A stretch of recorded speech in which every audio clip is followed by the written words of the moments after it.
جب وہ وقت تھا نوح کے زمانے کا اور بدی اتنی بڑھ گئی کہ خدا جو ہے وہ بہت افسردہ ہوتا ہے اور اس نے طوفان بھیجا اور دنیا کو بالکل تباہ و برباد کر دیا. بالکل. اور یہاں پر جب 2000 سال پہلے خدا دیکھتا ہے دنیا کے حالات کو اور اتنا زیادہ گناہ پھیل چکا ہے، تب وہ اپنے بیٹے کو یہاں پر بھیج دیتا ہے. اس کی کیا وجہ ہے؟ ابھی جو ہے وہ اس چیز کو دیکھیں، یہ اس کو اس طرح سے مکمل اس کی اپلیکیشن کی بات نہیں ہو رہی جیسا طوفان نوح سے کے وقت کی صورتحال تھی. ٹھیک ہے. اس میں یہ ہے کہ دنیا میں جا بجا یہ صورتحال ہے. ٹھیک ہے. صحیح.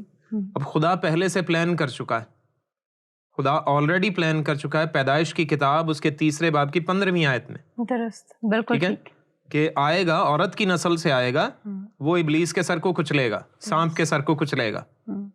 تو اس کی آمد کے لیے وقت پہلے سے مقرر کردہ ہے، وہ نبوت آلریڈی موجود ہے، وہ خدا کا علم سابق ہے، فور نالج ہے. ٹھیک ہے. پہلے سے خدا نے دیکھ لیا ہے، دور اندیشی بھی سے کہا جاتا ہے. خدا سب کچھ جانتا ہے. اس لیے اس نے ان حالات سے انسان کو نجات دینے کے لیے، دنیا بے شک گناہ میں ہے، لکھا ہے پولس رسول نے، بلا وجہ نہیں لکھا کہ دنیا یعنی ہم عین گناہ میں تھے تو مسیح گنہگاروں کی خاطر، بے دینوں کی خاطر موا. یہ الفاظ وہ استعمال کرتا ہے. دنیا میں بے دینی بے تحاشا بڑھ چکی تھی، گناہ بہت بڑھ چکا تھا. تو اس وقت مسیح کی آمد ہوتی ہے تو جو لوگ پریشانی کا شکار تھے ان میں پھر سے ریوائول آتا ہے.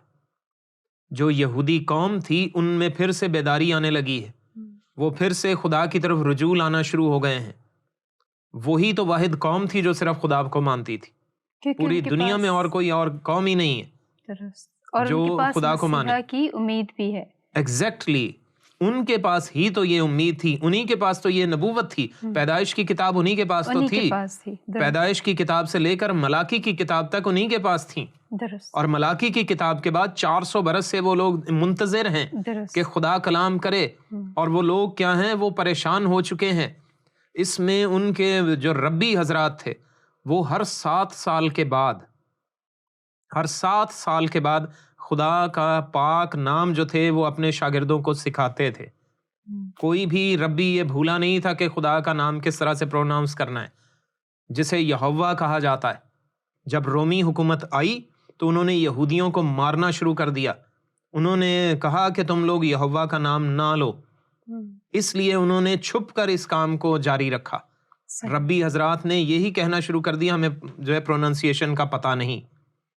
حالانکہ وہ چھپ کے اپنے شاگردوں کو، جن کو عبرانی زبان میں تعلم دیم کہا جاتا ہے پلورل میں، تو وہ ان کو جو ہے وہ تعلمید اور تعلم دیم، یہ تعلیم اسی سے لفظ چلا ہے. صحیح. تو اپنے تعلم دیم کو یہ سکھاتے تھے. وہ پاک ہوتے تھے ہر 7 سال کے بعد، اور پانی صاف جو ہے وہ حوض میں صاف پانی لیتے اور اس میں کھڑے ہوتے، اور وہ بہت گہرا نہیں لیتے تھے، تھوڑا پانی لیتے جہاں پر ان کے ٹخنے ڈوبتے تھے صرف. صاف پانی میں کھڑے ہوتے اور پھر جو ہے وہ اپنے شاگردوں کو بلاتے جو ان کی گریجویشن کر رہے ہوتے تھے. تو پھر ان کو وہ سکھاتے تھے کہ یہ لفظ یہوہ ہے، یہ لفظ یہوہ ہے، یہ سکھاتے تھے وہ. تو کوئی بھی ان کا شاگرد نہیں بھولتا تھا. ربی حضرات سب اس نام سے واقف تھے. اور پھر ان کو نبوتیں سکھائی جاتی تھیں کہ مسیح کی آمد ہوگی، مسیح آئے گا. اور پیدائش 3:15 سکھائی جاتی، پیدائش 49ویں باب کی 9ویں اور 10ویں آیت سکھائی جاتی کہ شیلو آئے گا. ٹھیک ہے. جہاں پر حضرت یعقوب نے اپنے بیٹوں کو برکات دیتے ہوئے حضرت یہودا کے بارے میں یہ بات کہی تھی کہ یہودا کے ہاتھ سے سلطنت کا عصا جاتا نہیں رہے گا. ٹھیک ہے، جب تک کہ شیلو نہ آئے. تو یہ شیلو کے بارے میں وہ سکھاتے تھے اپنے شاگردوں کو، تعلم دین کو سکھاتے تھے، ڈسائپلز کو سکھاتے تھے. تو وہ ہر 7 سال کے بعد یہ عمل دہرایا جاتا تھا جسے سبت کا سال کہا جاتا تھا. صحیح. تو یہ ان کی پریکٹسز تھیں جو دنیا سے چھپی ہوئی ہیں، پوشیدہ ہیں، لیکن ان کی تعلیمات میں یہ لکھی ہوئی ہیں.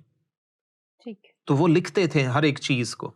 اور اس کے بعد وہ جب یہ چیزیں سکھاتے تھے تو پھر ان کو امید بندھی رہتی تھی کہ ہم ایک عمل تقدیس میں سے گزر رہے ہیں. جب ہم خدا کا پاکیزہ نام وہ دہراتے ہیں تو ہم عمل تقدیس میں سے گزر رہے ہیں. ہماری جو ہے سینکٹیفیکیشن ہو رہی ہے. تو وہ جب پاکیزگی کے عمل سے گزرتے ہیں تو پھر وہ اس چیز کو یقین اور اعتماد سے اپنے دلوں میں بٹھا لیتے تھے صحیح کہ ہم کیا ہیں حقیقتاً اس واقعے میں سے گزریں گے یا ہماری قوم کا مستقبل اس چیز کو ضرور دیکھے گا. تو اس لیے وہ منتظر تھے 400 برس سے کہ مسیح آئے گا، لیکن انتہائی خاموشی سے، اور وہ پسماندگی کا شکار ہو رہے تھے. ذہنی طور پر بھی وہ پسماندہ ہوتے چلے جا رہے تھے کیونکہ ان پر دوسری قوم حکمران تھی، رومی قوم حکمران تھی، اور وہ ان سے کیا ہے ان کو انتہائی مشکل صورتحال سے انہوں نے دوچار کر رکھا تھا. ان کے لوگوں کو مصلوب کیا جاتا تھا، ایک ہی دن میں 500-600 افراد کو مصلوب کر دیا جاتا تھا، ایک دن میں اتنے افراد کو مصلوب کیا جاتا تھا. گلگتا کی پہاڑی پر ایک دن میں 500-600 افراد کو بھی مصلوب کیا جاتا تھا. 12 سال کے بچوں کو بھی مصلوب کیا جاتا تھا. شواہد ملے ہیں، نہ صرف جو ہے وہ شواہد صرف دیکھنے کی حد تک ہی نہیں، بلکہ باقاعدہ بچوں کی ہڈیاں ملی ہیں جس میں ان کے ہاتھوں میں کیل گڑے ہوئے ہیں، ان کے پاؤں میں ان کے کیل گڑے ہوئے، تو ان کی ہڈیوں میں وہ کیل دھسے ہوئے ملے ہیں. اور وہ لوگ جو ہیں وہ بہت ترقی یافتہ ہیں، یہودی قوم، انہوں نے ان ہڈیوں سے ڈی این اے سے ثابت کر لیا، پتہ چلا لیا کہ یہ یہودی نسل کے لوگ. صحیح. تو وہ منتظر تھے، وہ مسیح کی آمد کے منتظر تھے. یہ وہ حقائق ہیں جن کی بنیاد پر مسیح کی آمد کا ہونا ضروری تھا، کرسمس کا ہونا ضروری تھا. بالکل صحیح. تاکہ دنیا کو جس طرح اس کشتی نے حضرت نوح کے خاندان کو اس طوفان سے بچا لیا تھا، تو پوری کی پوری دنیا کو ہلاکت سے بچانے کے لیے مسیح وہ کشتی ہے، مسیح وہ بڑا بحری بیڑا ہے، وہ بحری جہاز ہے جو پوری دنیا کو بچانے کی قدرت رکھتا ہے. آمین. اس لیے وہ کرسمس ہوا ہے اور ہوتا ہے. اگر وہ کرسمس نہ ہوتا تو واقعی دنیا برباد ہو چکی ہوتی. خدا اسے واقعی کسی اور طریقے سے، طوفان نوح کو اس نے اس وقت بھیجا اور بعد ازاں ابھی شاید وہ آگ برسا کے دنیا کو بھسم کر ڈالتا. اگر مسیح کی آمد نہ ہوتی، اگر کرسمس نہ ہوتا، تو یہ خدا کے فضل کا بے تحاشا نتیجہ تھا کہ اس نے مسیح کی آمد کی. مسیح کا ظہور یہاں پر ہوتا ہے. اگر مسیح کا ظہور نہیں تو دنیا ہی نہیں ہے، یہ کائنات بیکار ہے. یہ دنیا کی نجات کے لیے، دنیا کی رہائی کے لیے، چھٹکارے کے لیے، سلامتی کے لیے، بلیسنگ کے لیے، امن اور سلامتی کے لیے کرسمس کا ہونا ضروری ہے. یہ سب سے بڑی حقیقت ہے دنیا کی. آمین. اور اسی یادگاری میں یہ تہوار منایا جاتا ہے. صحیح. اگر یہ تہوار بند کر دیا جائے تو اس سے وہ حقیقت ختم نہیں ہو سکتی جو فرسٹ کرسمس پہ ہوئی ہے. مسیح کی آمد ہو چکی ہے، پہلی آمد اس کی ہو چکی ہے.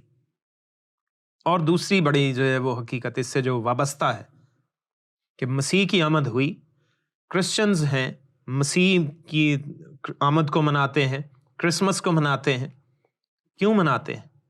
یہ ثبوت ہے کہ اسرائیلی قوم موجود ہے، وہ حقیقی قوم ہے، اور وہ 4000 برس سے اپنے اصل نام سے موجود ہے.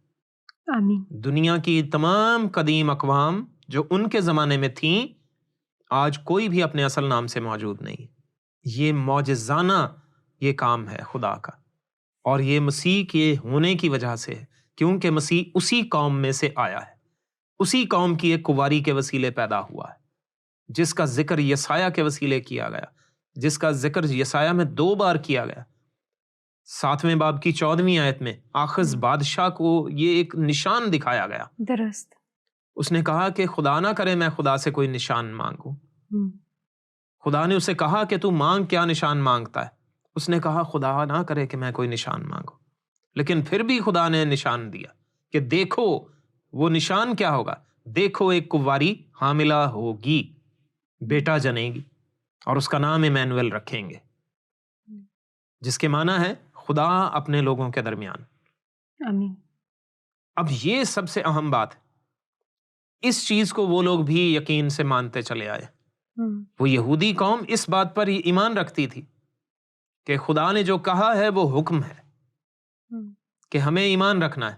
خدا آپ تم کو ایک نشان دے گا کہ دیکھو ایک کنواری حاملہ ہوگی. تو وہ جو نشان تھا وہ اس کے منتظر تھے. اب جب یہاں آج سے 2000 برس، تقریباً 2000 برس پہلے مسیح کی آمد ہوتی ہے، جب کیسر اگستس کے زمانے میں مردم شماری ہوئی ہے تو وہ 6 قبل مسیح سے 3 قبل مسیح تک چلی ہے. 3 برس وہ چلتی رہی ہے تقریباً. صحیح. 3 سے 4 برس. اور مسیح کی آمد جو ہے وہ 4 قبل مسیح میں ہوتی ہے. تو جب وہ ہوتی ہے تو بہت سے لوگوں نے وہاں پر جو ہے اس چیز کا ثبوت دیکھا ہے. بیت لحم کے ارد گرد کے رہنے والوں نے اس چیز کی گواہی دی ہے اور شہادتیں ملی ہیں. اور نہ صرف وہاں پر بلکہ چائنا میں بھی اس کی گواہیاں ملی. چائنا میں اب کھدائیاں ہوئی ہیں تو 2000 سال پرانی چیزیں نکل کر آ رہی ہیں. ان کے پتھروں پر لوگوں نے لکھا ہوا ہے کہ ہم نے ایک ایسا ستارہ دیکھا جو گردش کر رہا تھا، وہ چل رہا تھا. زبردست. جس ستارے کو ہم بائبل مقدس میں جانتے ہیں. بے شک، جس کے پیچھے لگ کر مجوسی پہنچے تھے وہاں پر. تو نہ صرف وہاں پر ہے، افریقہ میں اس کی شہادتیں ملی ہیں کہ جی ایک سٹار نکلا تھا. اس وقت کوئی یہودیوں کا بادشاہ پیدا ہوا تھا.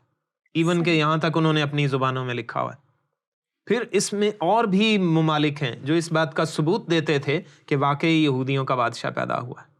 تو یہ کھدائیاں یہ جو ہے جھوٹ تو نہیں ہے. تاریخ جھوٹ نہیں بولتی. سب سے بڑی سچائی یہ بھی ہے. درست. اور اسی لیے وہ یہودی قوم وہ سچی قوم ہے، وہ اپنے اسی نام سے موجود ہے اور معجزانہ طور پر موجود ہے کیونکہ مسیح اس قوم سے آیا ہے. اگر یہودی قوم نہ ہو تو ایک اور بڑی حقیقت یہ ہے تو مسیحی قوم بھی نہ ہوتی. بالکل ایسا ہی ہے کیونکہ مسیح اس میں سے نکلا ہے اور ہم سب مسیحی قوم کے لوگ انہی کی وجہ سے ہیں، بھلے ہم بہت ساری اقوام میں سے آئے ہیں.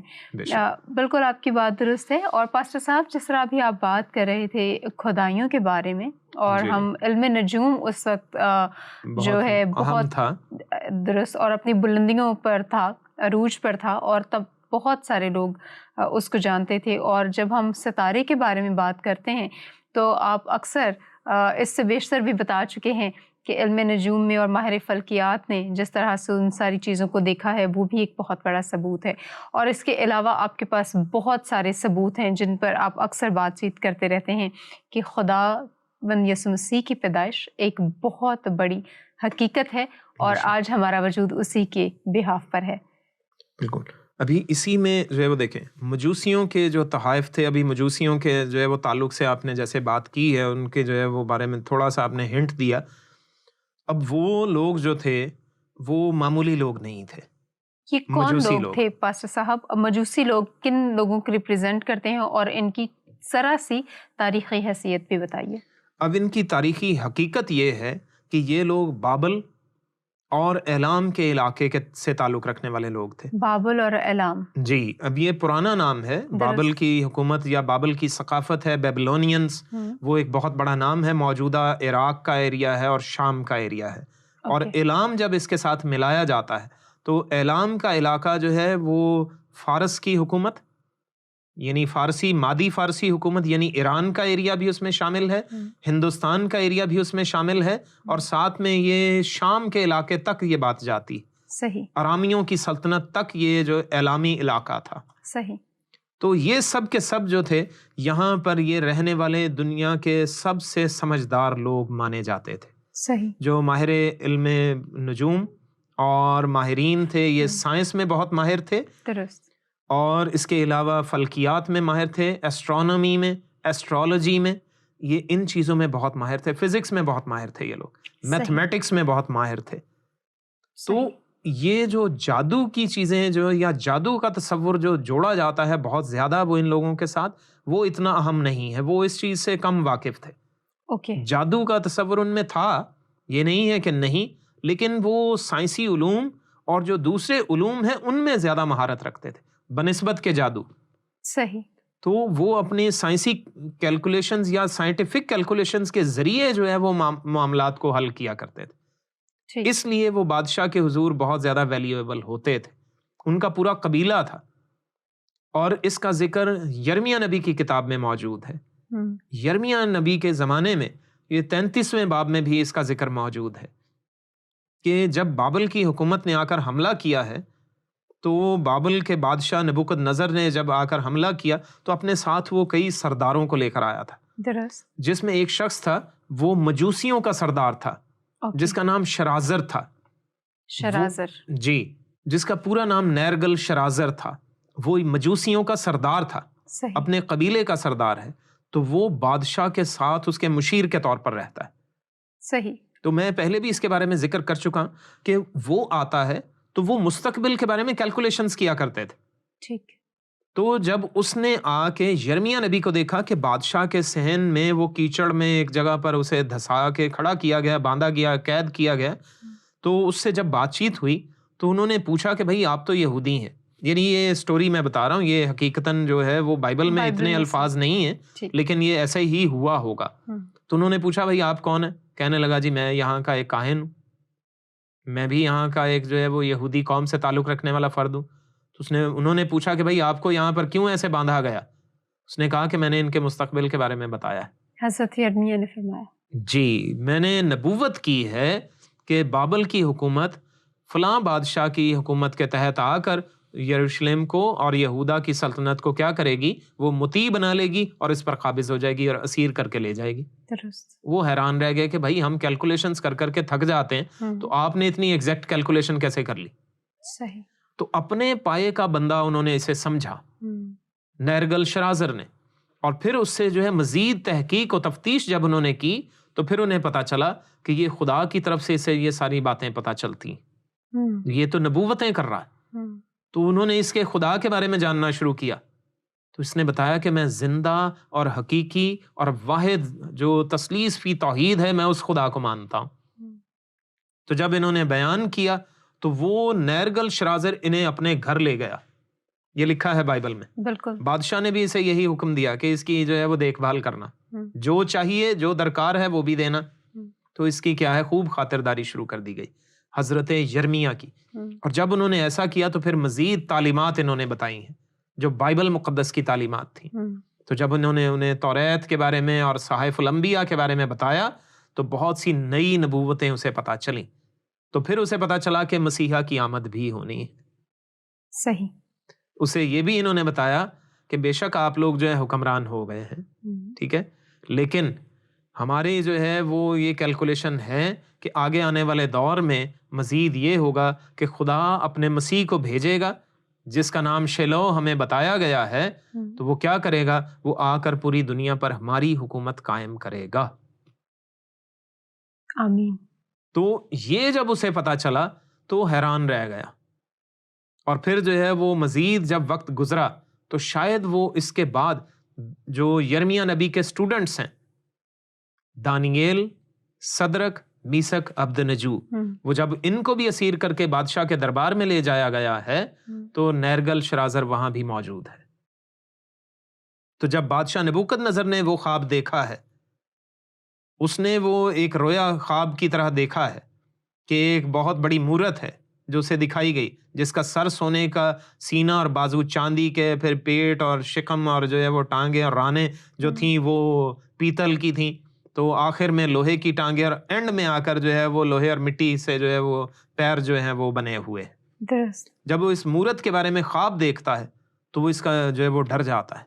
تو اس کا مطلب دریافت کرنے کے لیے وہ اپنے سارے مشیروں کو جو بڑے حکیم تھے، دانا تھے، حکیم سے مراد دوائیاں دینے والے نہیں، جو سمجھدار لوگ تھے، حکماء ہیں، ان کو جو ہے بلا کر وہ ان سے دریافت کرواتا ہے، جس میں نیرگل شرازر بھی ہے۔ صحیح۔ تو جب ان باتوں کی سمجھ نہیں آتی تو ایک شخص، نوجوان لڑکا ہے، دانیل اس کا نام ہے، جو یہودا کے اسیروں میں سے آیا ہے، تو وہ اس کی تعبیر بتا دیتا ہے۔ تو جب وہ دانیل آ کے یہ ساری حقیقت بیان کرتا ہے تو یہ بتاتا ہے کہ وہ سونے کا سر جو ہے بادشاہ تو ہی ہے، یعنی تیری حکومت ہے، بابل کی حکومت ہے، اور تیرے بعد ایک دوسری حکومت آئے گی۔ بادشاہ کو فکر لاحق ہو گئی، میں تو اس وقت پوری دنیا پر تقریباً حکومت کر رہا ہوں، اس وقت کی جو دنیا موجود تھی ان سب جگہوں پر اس کی حکومت تھی۔ درست۔ یعنی وہ پوری دنیا کو جو ہے وہ سپر پاور ہے، وہ تو اس وقت پوری دنیا پر حکومت کر رہا ہے، تو وہ تو ہرگز نہیں چاہے گا کہ میرے بعد کوئی اور مجھ پر حکومت کرنے لگے۔ ایسا ہی۔ دانیل دوسرے باب میں اس مورت کا ذکر ہے، اس کے خواب کا ذکر ہے، اور تیسرے باب میں ایک اور مورت بنوا لیتا ہے، وہ اسی خواب کے پیرلل سونے کی ایک مورت بنوا لیتا ہے۔ تو کیا ہوا؟ کیا وہ قائم رہا؟ ہرگز نہیں۔ تو یہی چیز خدا نے دانیل کے وسیلے ظاہر کی تھی، اور ہم بات کر رہے ہیں نیرگل شرازر کی، اس نے یہ ساری چیزیں دیکھی، اس کے خاندان کے بیٹوں نے بھی یہ باتیں دیکھی ہیں۔ تو دانییل اور اس کے دوستوں کے وہ مطیع ہو گئے ہیں۔ یرمیہ کے پہلے ہی وہ مطیع تھے۔ یرمیہ اس وقت مصر جا چکا ہے، جب یہ اسیر ہو کر ادھر آ چکے ہیں وہ اس کو مصر بھیج دیا گیا ہے، اور نیرگل شرازر لازمن اس سے بھی رابطے میں رہتا ہوگا۔ اس نے پھر دانییل لوگوں سے تعلیم پانا شروع کی، اور دانییل نے بھی انہیں یہی سکھایا ہے جو یرمیہ نے انہیں سکھایا تھا۔ پھر دانییل نے جو اپنی پوری کتاب لکھی تو 9ویں باب تک آتے آتے اس نے 70 ہفتوں کی نبوت بھی لکھ دی ہے، اور اس میں ثابت کر دیا کہ 62 ہفتوں کے بعد، یعنی وہ سالوں کا عرصہ جو ہے وہ کلیئر کر دیتا ہے کہ وہ کون آئے گا، وہ مسیح بادشاہ آئے گا۔ صحیح۔ تو وہ ایگزیکٹ سائنٹیفک کیلکولیشنز جو وہ لوگ کرتے تھے، اب اس کو انتہائی آسان میتھمیٹیکلی اس نے پیپر پر لکھ کر دے دیا ایک طرح سے۔ صحیح۔ اب اس کو کیلکولیٹ کرنا مشکل ہی نہیں رہا۔ تو وہ منتظر ہو گئے ہیں، اور اس نے اس وقت فیصلہ لے لیا ہے۔ یہ میں یقین سے کہہ سکتا ہوں کہ نیرگل شرازر نے اپنے قبیلے کے لوگوں میں یہ فیصلہ لیا ہوگا کہ آج سے آپ نے یہودیوں کے بادشاہ کو ہی اپنا بادشاہ ماننا ہے۔ آمین۔ اس لیے جب پہلا کرسمس ہوتا ہے، جب مسیح کی آمد ہوتی ہے، تو کئی مجوسی آتے ہیں۔ ان کی تعداد کا ذکر نہیں ہے، 3 نہیں ہے وہ۔ تو وہ سب اپنے قبیلے سے لوگ جمع ہوتے ہیں، وہ سردار لوگ تھے، وہ آتے ہیں اور 1200 کلومیٹر کا سفر بیابان میں ویرانے میں کر کے وہ یہاں پہنچتے ہیں۔ کس سے ملنے کے لیے آتے ہیں؟ یہودیوں کا بادشاہ جو پیدا ہوا ہے وہ کہاں ہے؟ درست۔ بہت شکریہ پاسٹر صاحب، اور یہ اتنا خوبصورت پروگرام ہے، خوبصورت دن ہے، خوبصورت پروگرام ہے، اور خوبصورت ہمارا ٹاپک بھی ہے، اور ہم ضرور اس کو کنٹینیو کرنا چاہیں گے، لیکن ہم چاہیں گے کہ اس کو ہم اگلے پروگرام میں آگے کنٹینیو کریں، کیونکہ اس وقت ہمارا جو وقت ہے وہ ختم ہو چکا ہے۔ آپ کا بہت بہت شکریہ۔ Thank you sister. ویورز، آپ کا سب کا بہت شکریہ، اور ہم کرسمس کی خوشیاں منا رہے ہیں، اور ہم کرسمس کے بارے میں سیکھ رہے ہیں، اور آج ہم نے بہت ساری حقیقتوں کے بارے میں سیکھا، خاص طور پر جو سائنس اور جو فلکیات کی گواہیاں ہیں، ہم نے اس کے بارے میں سیکھا۔ اپنی آراء سے ہمیں ضرور آگاہ کیجیے گا۔ ملتے ہیں اگلے پروگرام میں، دیکھتے رہیے پروگرام ناقابل یقین۔